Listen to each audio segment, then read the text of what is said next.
Welcome to the banker lamp. Please enjoy the video. You start by confirming the battery type and voltage. Most car batteries are 12V. Once done, put on gloves and eyewear, turn the car off, and remove keys. You inspect terminals for corrosion and clean them if needed. Make sure you know the battery chemistry, AGM or flooded, because the charger mode differs.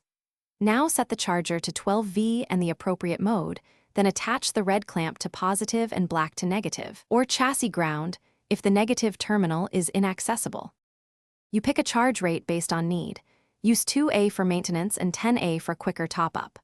Once selected, choose the correct mode: normal, AGM, or repair/desulfation if the battery shows sulfation symptoms.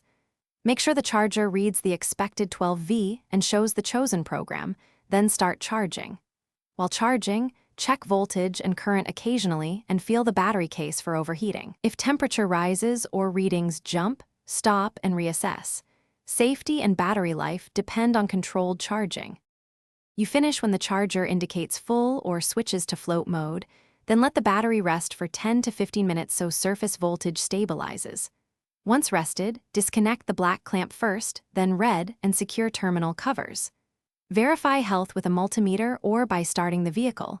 If the battery won't hold charge, check connections and try another cable or port.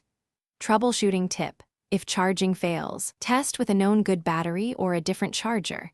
Bad clamps, blown fuses.